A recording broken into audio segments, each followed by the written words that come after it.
Okay, तो हम यहाँ पे आए थे, ठीक है, मेरे ख्याल से वॉइस आ रही होगी सबको, कुछ लोग आ गए हैं। जो अनम्यूट था वो अनम्यूट कर लो अपने आप को, कि वॉइस मुझे आ रही थी तो थोड़ा सही था। ओके, अब हम यहाँ पे आए तो हमें कुछ एक सेफ सीक्वेंस मिल गया। इसका मतलब जो रिक्वेस्ट हमने ग्रांट की है वो सही थी और वो रिक्वेस्ट ग्रांट की जा सकती है। तो हम ये कहेंगे कि ओके ठीक है, ये रिक्वेस्ट ग्रांट की जा सकती है। ऐसे ही अब ये जो करंट स्टेट है उसके बाद एक नई रिक्वेस्ट आई 330 की, जो P4 ने की है, क्या ये ग्रांट की जा सकती है? तो अब सबसे पहले आप देखेंगे जो पहली कंडीशन थी, जो रिक्वेस्ट है वो बेसिकली अवेलेबल से कम होनी चाहिए। अब ये रिक्वेस्ट आप देखें कि 330 की है और अवेलेबल हमारे पास 230 है, तो ये यहीं पे आपकी वो हो जाएगी। इसका मतलब P4 को वेटिंग करनी पड़ेगी। P4 को हम ग्रांट नहीं कर सकते, क्यों? हमारे पास अभी अवेलेबल है ही नहीं रिसोर्स, ठीक है। फिर उसके बाद P0 को है, P0 को क्या 0 to 0 वो कर सकते हैं? तो आप देखो कि 0 to 0 तब वो कर पाएंगे, पहले हम चेक करेंगे कि P0 की नीड क्या है, ठीक है। तो P0 की नीड ठीक है, और उसके बाद वो है। अनुराग कुछ बोलना चाहते हो? हमारा हैंड रेज हुआ है।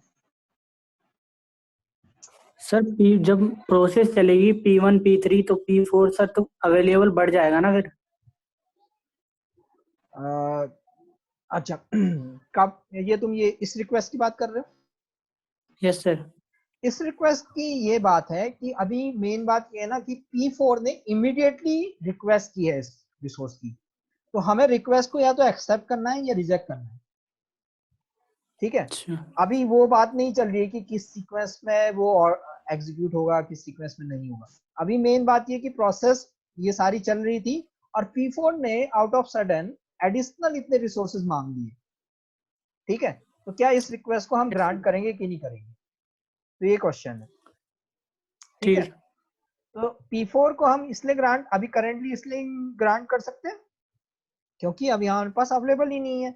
हम कहेंगे उससे वेट कर लो कुछ टाइम के लिए, जब अवेलेबल हो जाएंगे तब हम दे देंगे। हम रिजेक्ट नहीं कर रहे हैं, क्या P4 को टर्मिनेट नहीं कर रहे हैं, हम कह रहे हैं P4 को थोड़ा वेट कर लो। यही काम अभी हम सेफ सीक्वेंस निकालने में भी कर रहे थे।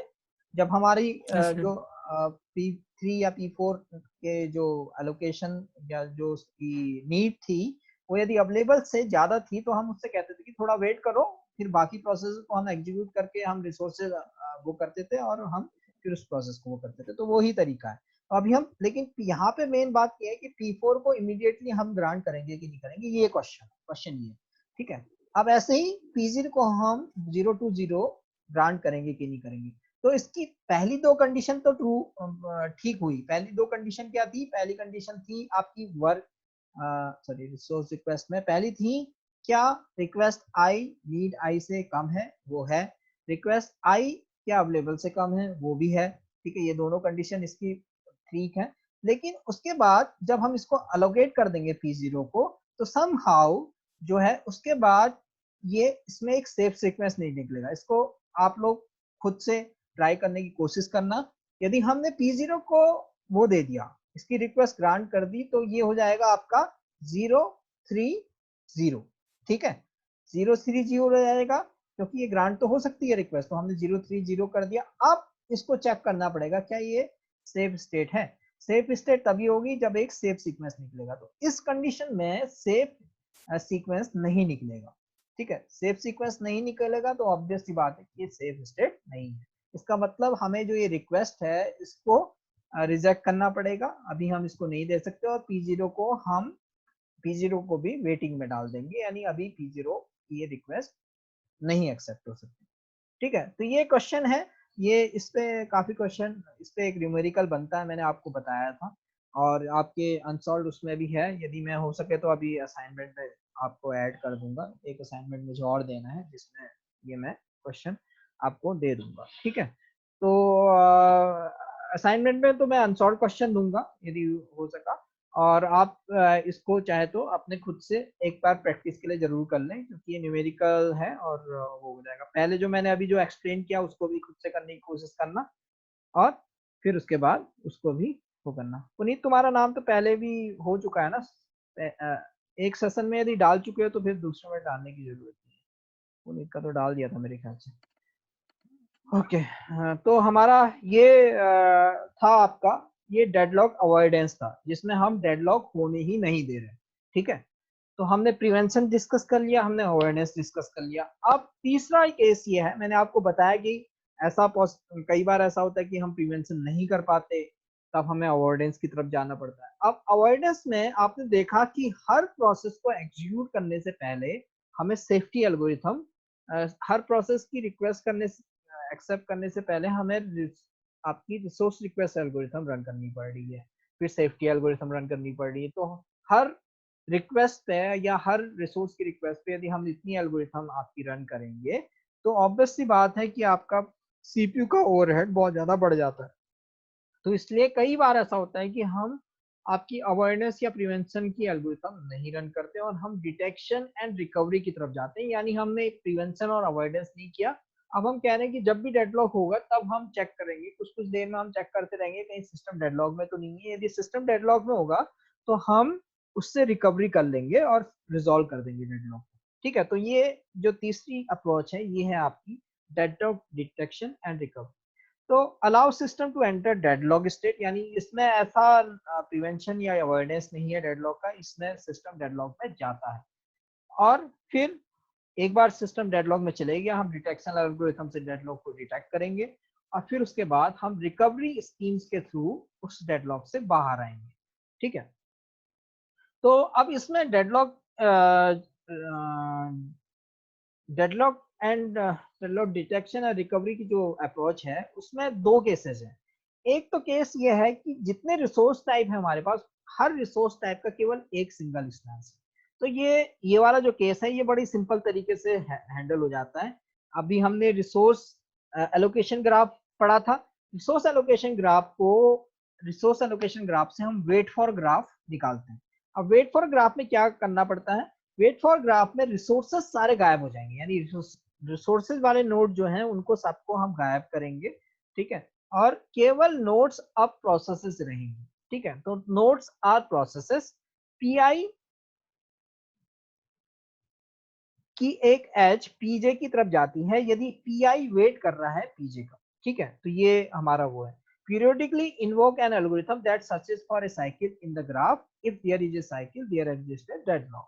अब वेट फॉर ग्राफ में हम पीरियोडिकली एक एल्गोरिथम से चलाएंगे जिसमें साइकिल डिटेक्शन एल्गोरिथम कहते हैं। ये मेरे ख्याल से आपने डेटा स्ट्रक्चर पढ़ा होगा या आप एल्गोरिथम पढ़ रहे होंगे, तो वहां पे साइकिल डिटेक्शन एल्गोरिथम है डायरेक्टेड ग्राफ में। ठीक है, तो उसके थ्रू हम इसको वो करते हैं।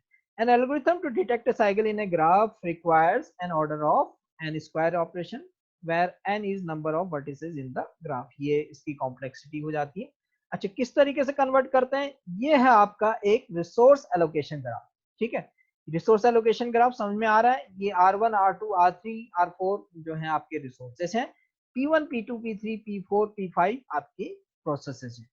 अब इस रिसोर्स एलोकेशन ग्राफ से हम आपका वेट फॉर ग्राफ निकालते हैं। अब किस तरीके से निकालते हैं, ये है जैसे P4 आपका R2 के लिए रिक्वेस्ट कर रहा है और R2 जो है असाइंड है P1 के लिए। तो जहां पे भी ऐसा केस आएगा, यानी एक वन डायरेक्शनल बनेगा, हम रिसोर्स हटा देंगे और P4 का P1 को डायरेक्ट एक एज बना देंगे। ये देखा आपने। ठीक है, अब P1 R1 के लिए वो कर रहा है। ठीक है, और R1 आपका P2 को असाइन है, तो आपका P1 P2 के लिए वेट कर रहा है। ऐसे ही आपका P2 जो है P3 के लिए वेट कर रहा है, तो हमने ऐसी एज बना दी। P3 आपका P4 के लिए वेट कर रहा है।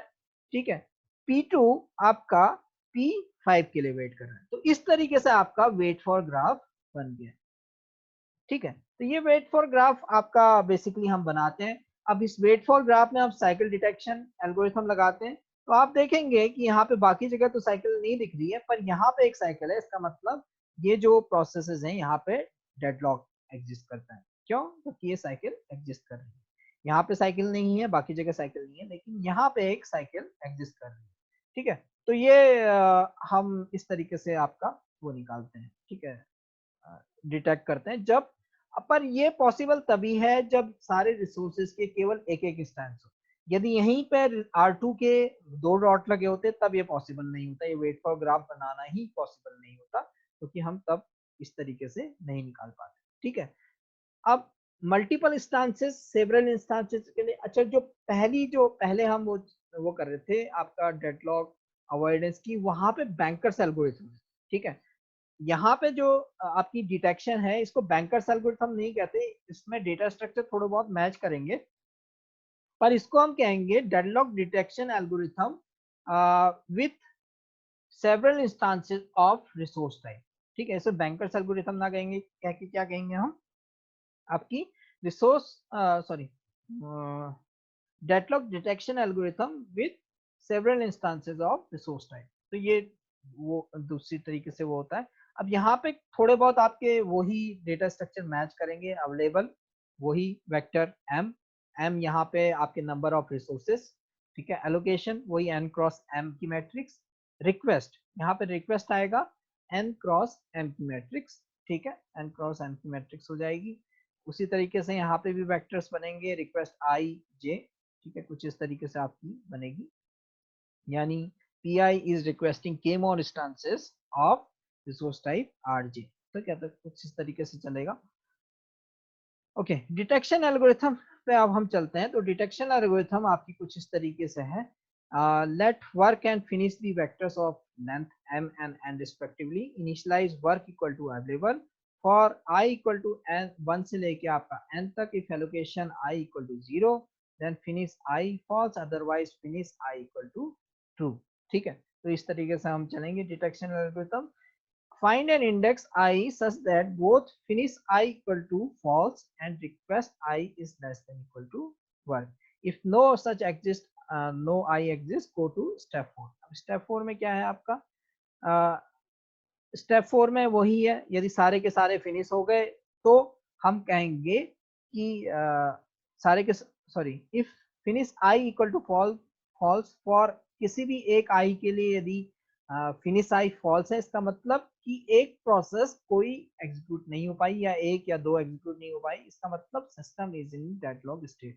और यदि सारे के सारे फिनिश आई जो है ट्रू हो गए, इसका मतलब कि आपका सिस्टम जो है डेडलॉक स्टेट में नहीं है।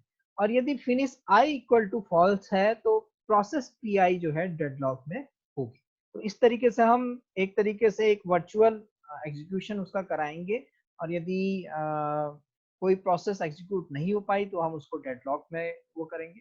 ठीक है, इसी एल्गोरिथम को वही यूज करके हम एक उसी तरीके से आपके यहाँ पे रन करेंगे। तो मैं इसको भी एज ए होम असाइनमेंट आपकी छोड़ रहा हूँ, क्योंकि उसी तरीके से आपको बस सिंपल से इसी एल्गोरिथम को अप्लाई करना है। जैसे हमने bankers algorithm step by step चले थे, वैसे ही इस एल्गोरिथम को भी ऐसे ही अप्लाई करना है यहाँ पे। और यदि हमारा सीक्वेंस निकल जाता है और सारे के सारे फिनिशाइड ट्रू हो जाते हैं, तो हम कहेंगे कि जो करंट सिस्टम है वो डेडलॉक में नहीं है। और यदि हम कहते हैं यदि हमारा ऐसा नहीं हो पाता, तो इसका मतलब हमारा सिस्टम जो है डेडलॉक में है। बस हमें यही निकालना है कि डेडलॉक में है कि नहीं है। यहाँ पे दो एल्गोरिथम नहीं होंगी, जैसे वहां पे सेफ्टी और रिसोर्स रिक्वेस्ट एल्गोरिथम थी, यहाँ पे केवल एक ही एल्गोरिथम है जो है डेडलॉक डिटेक्शन एल्गोरिथम। ठीक है, तो डेडलॉक डिटेक्शन आप निकाल लोगे मेरे ख्याल से। आप लोग इसको चेक करना, यदि किसी को प्रॉब्लम होगी तो आप नेक्स्ट क्लास में आप लोग पूछना।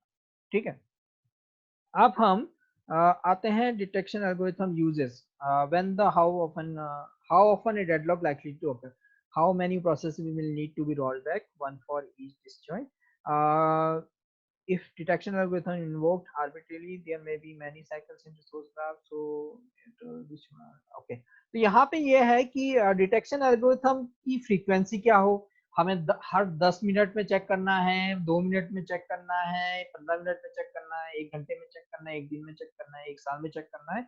ये डिपेंड करेगा कि हमारा जो सिस्टम है उसमें डेडलॉक कितने फ्रीक्वेंटली होते हैं। उस ऑब्जर्वेशन पे ही हम ये डिसाइड कर पाएंगे कि हमें डिटेक्शन एल्गोरिथम कितनी फ्रीक्वेंसी पे रन करना है। तो डिटेक्शन एल्गोरिथम का ऐसा कुछ नहीं है, मतलब डिटेक्शन एल्गोरिथम हमें कुछ कुछ इंटरवल पे बार बार रन करती रहनी पड़ेंगी, ताकि हमें ये पता चल सके कि हमारा कहीं डेडलॉक तो नहीं हो रहा है। It might be possible deadlock detection algorithm जब हम रन करें उस समय कोई डेडलॉक में ना मिले। ठीक है, तो वो पॉसिबिलिटी है। यदि डेडलॉक में नहीं मिला तो वेल एंड गुड, यदि डेडलॉक में मिला तो हमें रिकवरी एल्गोरिथम लगानी पड़ेगी। अब रिकवरी में क्या करेंगे हम, रिकवरी में कैसे रिकवरी होती है, तो रिकवरी फ्रॉम डेडलॉक ये एक सेपरेट टॉपिक है कि किस तरीके से हम रिकवरी कर सकते हैं।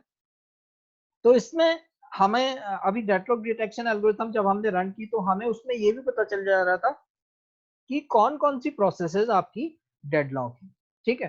तो कौन कौन सी प्रोसेसेस आपकी डेडलॉक है हमें ये भी पता चल जा रहा था। अब हमें तो एक सॉल्यूशन तो ये है कि जितनी भी डेडलॉक प्रोसेस हैं वो सारी की सारी हम टर्मिनेट कर दें, ठीक है। एक अप्रोच तो ये है। अब इसमें क्या होगा, डेडलॉक प्रोसेस को टर्मिनेट करने का मतलब या किसी भी प्रोसेस को टर्मिनेट करने का मतलब ये होता है कि प्रोसेस ने अभी तक जितना भी प्रोग्रेस की है उस सब को हम रिवर्ट करें, ठीक है। तो किसी प्रोसेस को अवॉइड करने का मतलब ये होता है कि उस प्रोसेस ने अभी तक जितना भी प्रोग्रेस की हुई है, जितना भी काम किया हुआ उसको भी हम रिवर्ट करें। तो ये वो होता है।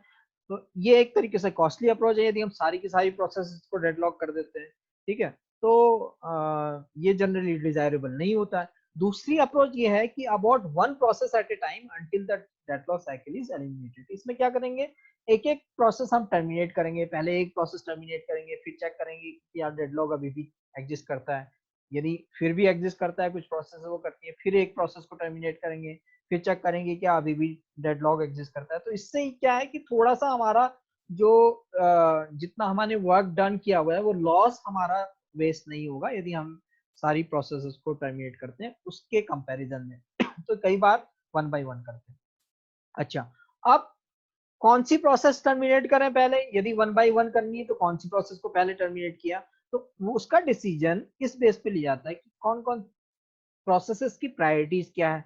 ये हो सकता है कि जो लो प्रायोरिटी की प्रोसेस है उसको पहले हम टर्मिनेट करें, ठीक है। दूसरा क्राइटेरिया ये हो सकता है, यानी बेसिकली सिलेक्टिंग ए विक्टिम, इसको कहते हैं कि प्रोसेस टर्मिनेशन में सिलेक्टिंग ए विक्टिम, कि विक्टिम को हम कैसे वो करेंगे, यानी या वो करें कि किसी एक को हमें यदि टर्मिनेट करना है तो कैसे चूज करें। एक तो हमने प्रायोरिटी का वो बता दिया। सेकेंड, कि कौन सी प्रोसेस ज्यादा देर तक कंप्यूट हो चुकी है, यानी किसने अपना ज्यादा काम कर लिया है। तो हम यदि वो करेंगे कि हम ये क्राइटेरिया लगा सकते हैं कि जो प्रोसेस अभी नई नई आई है यदि वो डेडलॉक में है तो उसको टर्मिनेट करेंगे तो उसका ज्यादा लॉस नहीं होगा, बजाय इसके कि कोई प्रोसेस 1 घंटे या 2 घंटे से काम कर रही है और वो डेडलॉक में फंस गई है। तो एक ये क्राइटेरिया हो सकता है। Resources the processes has used, ठीक है, resources the processes had used, यानी प्रोसेस ने कौन कौन से रिसोर्सेज यूज कर रखे हैं। यदि मान लो अपने प्रोसेस उस प्रोसेस ने बहुत सारे रिसोर्सेज यूज कर रखे हैं और उसे रीस्टार्ट हम करेंगे तो फिर से उन रिसोर्सेज की जरूरत पड़ेगी। तो इट माइट बी पॉसिबल कि ऐसी प्रोसेस जिसने बहुत सारे रिसोर्सेज अपने पास में यूज कर रखे हैं उस प्रोसेस को हम रीस्टार्ट करना ना चाहें, इंस्टेड ऑफ ऐसी प्रोसेस को हम टर्मिनेट करेंगे जिसने अभी ज्यादा रिसोर्स यूज नहीं किए हैं, तो हम फिर से रीस्टार्ट करेंगे तो उसको ज्यादा रिसोर्सेज रीयूज करने की जरूरत नहीं पड़ेगी। Resources process need to complete, ठीक है। मान लो एक प्रोसेस को जो है 10 रिसोर्सेज चाहिए कंप्लीट होने के लिए और दूसरी प्रोसेस को केवल एक रिसोर्स चाहिए कंप्लीट करने के लिए, तो किसको आपका टर्मिनेट करना ज्यादा सेंसिबल बनेगा, जिसको 10 रिसोर्सेज चाहिए। क्यों, क्योंकि उसके कंप्लीट होने के चांसेस थोड़े लेस हैं इन कंपैरिजन जिस प्रोसेस को एक ही रिसोर्स चाहिए। तो हम 10, जिसको 10 चाहिए उसको पहले वो करेंगे। How many processes will need to be terminated, यदि एक प्रोसेस को हम टर्मिनेट करते हैं तो कई बार ऐसा होता है कि उस प्रोसेस से कई सारी लिंक प्रोसेसेस होती हैं, तो उस प्रोसेस को टर्मिनेट करने के लिए हमें बाकी प्रोसेस को भी टर्मिनेट करना पड़ता है। इसको हम कैस्केडिंग टर्मिनेशन कहते हैं। तो ये कैस्केडिंग टर्मिनेशन करना पड़ रहा है तो हम चेक करेंगे कि किसी प्रोसेस को टर्मिनेट करने के लिए क्या हमें बहुत सारी प्रोसेसेस और तो नहीं टर्मिनेट करनी पड़ रही। यदि ऐसा है तो हम उस प्रोसेस को टर्मिनेट नहीं करेंगे। इस प्रोसेस इंटरेक्टिव और बैच, ठीक है। यदि इंटरेक्टिव प्रोसेसेस है और बैच प्रोसेस से क्या डिफरेंस है, इंटरेक्टिव प्रोसेस जो होती हैं वो यूजर से इंटरेक्शन कर रही है, यानी वो यूजर को इन्वॉल्व करती है। मान लो एक प्रोसेस है उसने 100 इनपुट्स किसी यूजर से ले रखे हैं और इन कंपैरिजन बैच प्रोसेसेस क्या होती हैं जो एक जगह से एग्जीक्यूशन आपने लगा दिया, वो बीच में किसी यूजर से कोई इनपुट वगैरह नहीं लेती, वो अपना काम बस करते जाती है। अब एक प्रोसेस है जिसने 100 इनपुट्स यूजर से ले रखे हैं और एक प्रोसेस है जो कोई इनपुट नहीं ले रही। तो अब ये 100 इनपुट वो ले चुकी है, यानी यूजर को 100 टाइम परेशान कर चुकी है। तो कौन सी प्रोसेस को आप रीस्टार्ट करना चाहोगे? उस प्रोसेस को जिसका यूजर से इंटरेक्शन ज्यादा नहीं हुआ है। क्यों? क्योंकि आपको उस प्रोसेस को रीस्टार्ट करने के लिए फिर से यूजर को ट्रबल करने की जरूरत नहीं है। तो ये मल्टीपल रीजंस होते हैं जिसपे हम डिसाइड कर सकते हैं कि कौन सी प्रोसेस को हमें टर्मिनेट करना है। ठीक है, वन बाय वन हम यदि हम टर्मिनेशन करते हैं। ठीक है, तो recovery from deadlock, resource preemption. अच्छा, एक तो हमने प्रोसेस टर्मिनेशन डिस्कस किया, यानी रिकवरी फ्रॉम डेडलॉक दो तरीके से होती है। एक है प्रोसेस टर्मिनेशन। प्रोसेस टर्मिनेशन में भी हमने दो अप्रोच डिस्कस की, एक तो सारी डेडलॉक प्रोसेसेस को सबको टर्मिनेट कर दें, या फिर process termination one by one. दूसरी अप्रोच है रिसोर्स प्रीएम्पशन, यानी किसी प्रोसेस, जो भी डेडलॉक प्रोसेसेस हैं उनमें से किसी एक प्रोसेस को आप सिलेक्ट करो, उसके सारे रिसोर्सेज रिलीज कर दो, यानी उसको उसके प्रोसेसेस को रिलीज कर दो। तो क्या होगा कि उसके रिसोर्सेज ने जो डेडलॉक क्रिएट किया हुआ था, उसने जो एक्वायर कर रखे थे, वो रिसोर्सेज किसी दूसरी प्रोसेस के काम आ जाएंगे और वो प्रोसेस कंप्लीट हो जाएगी। इस तरीके से हम डेडलॉक को रिजॉल्व कर देंगे। ठीक है, तो इसमें क्या होता है, सिलेक्टिंग ए विक्टिम। सबसे पहले हमें एक ऐसा विक्टिम चेक करना है कि जिससे हम रिसोर्सेज उसके ले सकें, यानी मिनिमम कॉस्ट हमें पड़े उसको, उससे हमें रिसोर्सेज लेने की, उससे रिसोर्सेज वापस ले रहे हैं, इसका मतलब कि उसका काम डिस्टर्ब हम कर रहे हैं। ठीक है, roll back, return to save some safe state, restart process for that state. तो हम यदि उससे रिसोर्सेज वापस ले रहे हैं, इसका मतलब उस प्रोसेस का कुछ पार्ट हमें आपका रोल बैक करना पड़ेगा। तो हम उसको उस जगह तक रोल बैक कर लेंगे जहां वो सेफ स्टेट में था। और स्टार्वेज, अच्छा, अब इसमें प्रॉब्लम क्या होती है रिसोर्स प्रीएम्पशन में? इट माइट बी पॉसिबल कि कोई प्रोसेस बार बार हम वो करें, बार बार हम एज ए विक्टिम्स, मतलब जब भी डेडलॉक फंस रहा है उसी प्रोसेस से हम रिसोर्सेज ले रहे हैं, तो वो प्रोसेस कभी भी कंप्लीट ही नहीं हो पाएगी। एक प्रोसेस बार बार यदि सिलेक्ट होगी एज ए विक्टिम, तो वो प्रोसेस कभी कंप्लीट ही नहीं हो पाएगी। तो इसलिए स्टारवेशन की प्रॉब्लम आती है यदि हम रिसोर्स प्रीएम्पशन करते हैं। तो ये आपका डेडलॉक यहीं पे खत्म होता है। डेडलॉक आपका जो ये चैप्टर था, ये इसको हम यहीं पे कंप्लीट करते हैं। अब हमारे पास केवल 5 पार्टिसिपेंट रह गए हैं, बाकी पार्टिसिपेंट कहाँ गए? ओके, तो हो सकता है बाकियों का नेट खत्म हो गया हो या कुछ हुआ हो। तो अभी हमारे पास ये वो था, तो अभी डेडलॉक डिटेक्शन का यहाँ पे कंप्लीट हुआ।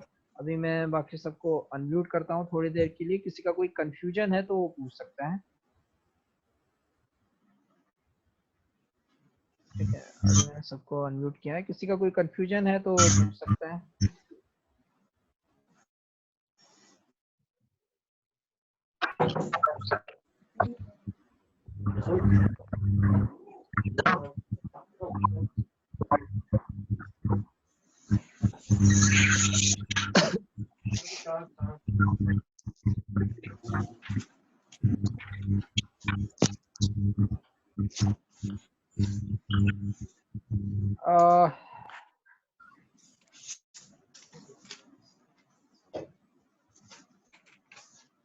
ठीक है, तो मेरे ख्याल से आज के लिए इतना ही करें या फिर और कंटिन्यू करना चाहते हैं? क्योंकि अब ये वाली यूनिट तो खत्म हो गई हमारी, प्रोसेस सिंक्रोनाइजेशन वाली यूनिट खत्म हो गई, और हमारा प्रोसेस मतलब प्रोसेस मैनेजमेंट हमारा खत्म हो चुका है। प्रोसेस सिंक्रोनाइजेशन एंड डेडलॉक दो चैप्टर थे इसमें मेन, वो दोनों हमने कवर कर लिए हैं। तो प्रोसेस सिंक्रोनाइजेशन में क्रिटिकल सेक्शन वाला प्रॉब्लम और क्रिटिकल सेक्शन के सॉल्यूशन वाला सब कुछ डिस्कस कर लिया। सीमा पर हमने डिस्कस कर लिया, डेडलॉक हमने डिस्कस कर लिए, डेडलॉक की हैंडलिंग की हमने टेक्निक्स डिस्कस कर ली। तो यही मिलके हमारा प्रोसेस मैनेजमेंट बनाता है। ठीक है, तो नेक्स्ट यूनिट हमारी बनेगी वो, अब आप हम डिस्कस करेंगे मेमोरी मैनेजमेंट।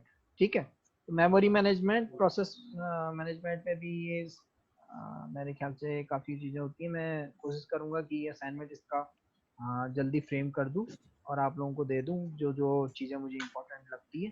ठीक है, अभी के लिए इतना हम करते हैं। मेमोरी मैनेजमेंट मैं कल ले लूँगा। अभी हम सब लोग जो है एक सभी लोग अपना वीडियो ऑन करेंगे ताकि हम लोग एक वो कर लें। शेयरिंग स्टॉप करते हैं।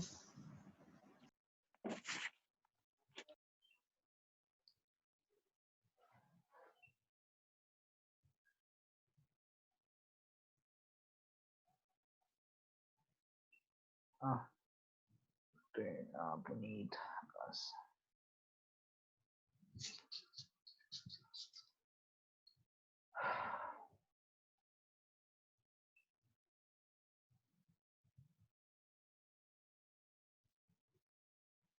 तो अभी मैक्सिमम जब पार्टिसिपेंट होते हैं तभी हम लोग कोशिश करेंगे कि आगे से स्क्रीनशॉट लेने, पर वो बीच में होता है, उस समय क्लास चल रही होती है, इसलिए लेना थोड़ा टफ हो जाता है थोड़ा सा। तो क्या हुआ पुनीत, लाइट चलेगी तुम्हारे वहाँ? अनम्यूट कर दूंगा सबको। नहीं नहीं सर, वो लैंप खोल के पढ़ रहा हूँ, सो रहे हैं बाकी पेरेंट्स। अच्छा अच्छा अच्छा अच्छा अच्छा, हाँ, ये टाइम सोने का होता है। चलो आज मॉर्निंग में थोड़े मुझे कोई मीटिंग्स वीटिंग्स थी, इसलिए मैंने पोस्टपोन करनी पड़ी मुझे क्लास, इसलिए चलो। प्रेरणा, प्रेरणा तुम, प्रेरणा शायद कुछ कर रही हो मुझे लग रहा। आकाश ने था नहीं तुम्हारा, चलो मैं इनको रिक्वेस्ट कर देता हूँ एक बार। प्रेरणा का आ गया, दीपक गायब हो गया। आकाश ने था नहीं को हम आज to start video. Okay okay चलो, रेडी स्टडी एंड गो। सब लोग स्माइल करें। चीज ये तो तुम अपोजिट साइड में रखो आकाश नेतानी, तुम्हारे पीछे से लाइट आती है हमेशा। हाँ ये फेस तो आए तुम्हारा, कम से कम तुम्हारी लाइट ही दिखती है हर बार फोटो में। क्या हुआ अभी, रीस्टार्ट जैसा हो गया सबका? हाँ अभी सही आ रही है फोटो इसकी। ये तो ऐसा लगता है कि उठ रहा है अभी अभी। ओके रेडी स्टडी एंड गो। सामने देख लें सब लोग।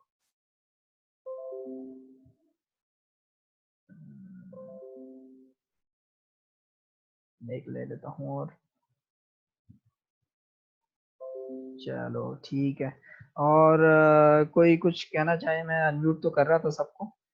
अच्छा पुनीत तो ज्यादा बोल नहीं सकता, उसके यहाँ सो रहे हैं लोग। और कोई कुछ बोल सकता है?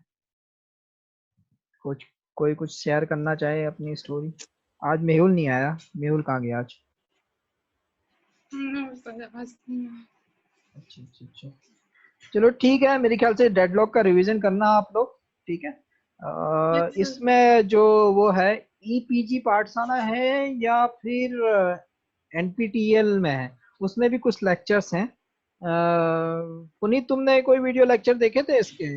किसी उसके किसी और के देखना चाहिए। वैसे ऑपरेटिंग सिस्टम तो गैल्विन बहुत सफिशिएंट बुक है, उसमें पढ़ के आराम से सब समझ में आ जाता है। बहुत इजी लैंग्वेज है और बहुत ही कन्वीनियंट उसमें लिखा हुआ है, तो ज्यादा भटकने की जरूरत नहीं है मेरे ख्याल से।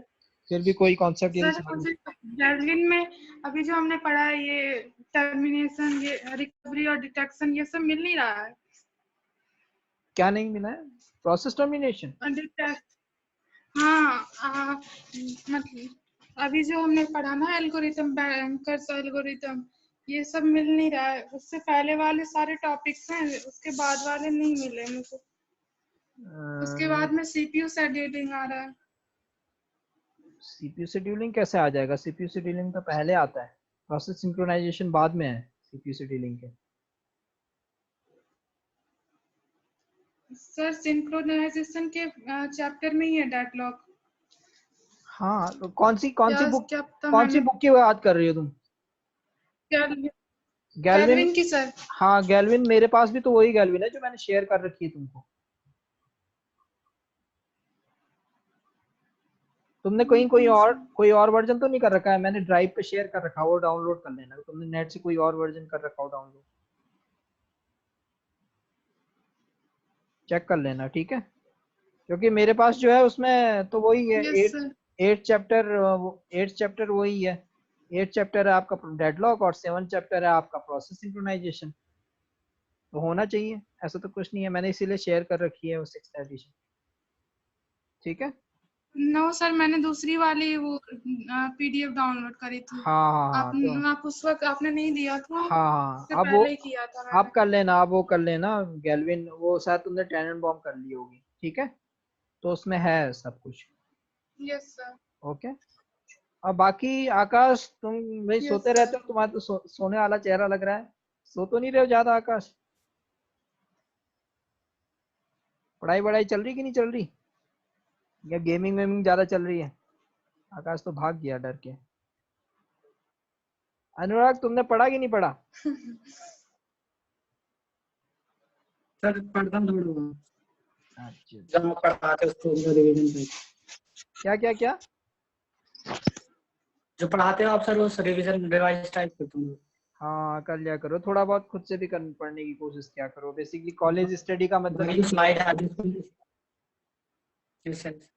कॉलेज स्टडी का मतलब ये नहीं होता ना कि केवल क्लासिक का पढ़ो, थोड़ा बहुत जो खुद एक्सप्लोर करोगे तब कॉलेज का मेन फायदा वो है। बेसिकली कॉलेज में इसीलिए इतना ज़्यादा लोडेड नहीं होता है स्कूल का जैसा, ताकि मेन पर्पस कॉलेज स्टडी का ये होता है कि आप 2-3 बुक्स जो है खोजो, कोई चीज़ वो हो रही है तो उसके बारे में नॉलेज ज़्यादा करो, क्योंकि बेसिकली कोई चीज़ पढ़ के लिखना तो इजी है, मतलब बहुत टफ सा नहीं है, पर उसके बारे में नॉलेज होना बहुत ज़रूरी है। और बेसिकली जो इंटरव्यूज़ और जो इंटरव्यूज़ जो होते हैं कंपनीज के, उसमें आपके पास सब्जेक्ट नॉलेज होनी बहुत ज़रूरी है। ठीक है, ये चीज़ ध्यान रखो, आपको ऑपरेटिंग सिस्टम और ये सारी चीज़ें। और गेट में बेसिकली आपका ऐसा नहीं होगा कि बना बनाया क्वेश्चन हो, वहाँ पे गेट में आपके कॉन्सेप्ट वो करते हैं, हमेशा कोशिश ये करते हैं गेट में वो कि नया क्वेश्चन आए। वो कोशिश ये करेंगे कि बना बनाया टाइप का क्वेश्चन रखने की कोशिश नहीं करते, या पहले से कोई क्वेश्चन बैंक में हो, तो उनकी कोशिश ये रहती है कि थोड़ा नयापन हो। वो नयापन आप तभी अप्रोच कर पाओगे जब आपको डेप्थ में नॉलेज हो। यदि आप केवल बुकिश नॉलेज पे चल रहे हो या केवल पैटर्न पे चल रहे हो और आपने अपनी अंडरस्टैंडिंग उतनी ज़्यादा डेवलप नहीं, तो गेट के क्वेश्चन को आप अटेम्प्ट नहीं कर पाओगे। ठीक है, तो गेट के क्वेश्चन या आगे चल के आईआईटीज वगैरह में, तो ये थोड़ा सा ध्यान रखें। हमारे पास इतनी फ्लेक्सिबिलिटी नहीं रहती है यहाँ पे, अदरवाइज जो क्वेश्चन है वो बड़े कॉम्प्लिकेटेड भी बनाए जा सकते हैं। और मेमोरी, आगे हम मेमोरी मैनेजमेंट पे जाएंगे, वहाँ पे मेमोरी मैनेजमेंट से जनरली गेट में बहुत क्वेश्चन आते हैं। इस बार भी कैशे मैनेजमेंट का क्वेश्चन आया था। तो ये क्वेश्चन उस लेवल पे हम जा नहीं पाते क्योंकि हमारे पास इतना टाइम नहीं होता समहाउ, हमारे वो होते हैं। पर यदि बच्चे थोड़ा थोड़ा इंटरेस्ट लेंगे तो हो सकता है कि हम उस लेवल पे जाएं, क्योंकि मुझे याद है कि एक हमारा बैच होता था 2015 में, जो हमारा फर्स्ट बैच था, जिसमें तो उस बैच में बच्चे बहुत ज़्यादा रेगुलर थे। तो उस बैच में मैंने ऑपरेटिंग सिस्टम के काफ़ी इन डेप्थ क्वेश्चंस, इवन की जो ये आपसे मैं डेडलॉक वगैरह की कर रहा हूँ, इसमें भी काफ़ी अच्छे अच्छे असाइनमेंट उनको मैं दे पाया, क्योंकि बेसिकली ये क्लास की रेगुलरिटी थी, प्लस वो लोग बहुत अटेंटिव रहते थे क्लास को जो पढ़ते थे, तो उनको सारी चीज़ें, मतलब मैं यदि कोई चीज़ क्रॉस क्वेश्चनिंग पूछ लूँ, उनका बड़ा अच्छा रिस्पॉन्स रहता था। तो उससे क्या था, मेरा भी पेस बना हुआ था। तो टीचर का पेस तभी बन पाता है जब स्टूडेंट भी उतनी एक्टिवली आपकी क्लास में इन्वॉल्व हो। ठीक है, तो ये कोशिश करना, सब लोग मेरे साथ चलते रहो तभी मजा आएगा, और क्लास मतलब हम ऑपरेटिंग सिस्टम को शायद उस लेवल पे डिस्कस कर पाएंगे जहाँ पे आप गेट के क्वेश्चन विदाउट एक्स्ट्रा एफर्ट के आप लोग अटेम्प्ट कर सकते। ठीक है, तो हमारा कोशिश वही है कि हमारी मतलब उस लेवल पे हम लोग जा पाए। ठीक है, केवल पर्पज ये नहीं है कि जितना हमारा कॉन्सेप्ट्स हैं केवल वो डिस्कस कर लें, ये कॉन्सेप्ट, ये हमारे यहाँ पर्पस नहीं होना चाहिए। ठीक है, तो ये बेसिकली गेट के जो सब्जेक्ट्स हैं इन पे आप, इसलिए ये हमेशा आपकी कोशिश ये रहनी चाहिए, स्पेशली वो सब्जेक्ट्स, और आपके सेकेंड ईयर से सब्जेक्ट्स शुरू हो जाते हैं, जैसे कंप्यूटर ऑर्गेनाइजेशन बहुत ज़्यादा पूछा जाता है गेट में। ठीक है, आपका डिजिटल इलेक्ट्रॉनिक्स में भी कई सारे बुलियन लॉजिक्स वगैरह हैं वो पूछे जाते हैं, आपके डिस्क्रीट स्ट्रक्चर, इससे क्वेश्चन पूछे जाते हैं। तो ये सारे जो सब्जेक्ट्स हैं ये बड़े अच्छे सब्जेक्ट्स हैं गेट के। ठीक है, और गेट ही एक तरीके से आपका अल्टीमेट एम होना चाहिए इस समय, क्योंकि गेट की यदि तैयारी करोगे तो आपकी सब्जेक्ट नॉलेज तो हो ही जाएगी, और प्राइवेट कंपनी की अल्टीमेटली तैयारी हो ही जाएगी यदि आप गेट की प्रिपरेशन करते हो। ठीक है, बाकी कोडिंग तो दैट इज डिफरेंट पार्ट, वो प्रैक्टिकल एस्पेक्ट हो जाता है। थ्योरेटिकल के लिए आपको ये सब्जेक्ट मजबूत करने बहुत जरूरी है। एक अच्छा कोडिंग भी वही कर पाता है जिसको सारे कॉन्सेप्ट क्लियर होंगे कि क्या मल्टी थ्रेडिंग होती है, क्या आपका स्टैक ओवरफ्लो होगा, क्या चीज क्या है, वो ही अच्छी कोडिंग भी वही कर पाएगा जिसको ऑपरेटिंग सिस्टम के क्लियर कॉन्सेप्ट होंगे, जिसको डेटा स्ट्रक्चर के कॉन्सेप्ट क्लियर होंगे, एल्गोरिथम के कॉन्सेप्ट क्लियर होंगे। तो ये सारी चीजें इसलिए पढ़ना जरूरी है। ठीक है, एक आप अच्छे कोडर तब तक नहीं बन सकते जब तक आपके ये ऊप्स के कॉन्सेप्ट, डेटा स्ट्रक्चर के कॉन्सेप्ट इनके बहुत क्लियर नहीं हो। तो आज की क्लास हम यहीं पे कंप्लीट करते हैं, ठीक है। और इसके जितने, अच्छा एक हैबिट जरूर और सब लोग रख लेना कि जब आप चैप्टर पढ़ लेते हो तो अनसॉल्व क्वेश्चन होते हैं हर चैप्टर के पीछे, चाहे वो मैं केवल अपनी सब्जेक्ट के लिए नहीं कह रहा हूँ, हर सब्जेक्ट के लिए। तो उन अनसॉल्व क्वेश्चन को एक बार जरूर पढ़ना और उनको अटेम्प्ट करने की कोशिश करना। और आपका गैल्विन का तो आपको सॉल्यूशन भी मिल जाएगा, तो आप उन क्वेश्चन को पढ़ के आप सॉल्यूशन एक बार जरूर देखें, ठीक है, या फिर खुद से कोशिश करें। ये बहुत अच्छी हैबिट होती है जिस कॉम्पिटिटिव एग्जाम की यदि आपको वो करनी है, तो आपको क्वेश्चंस पे जरूर फोकस होना चाहिए कि किस टाइप के क्वेश्चन। वो आपका एक तरीके से सेल्फ इवेल्युएशन भी होता है।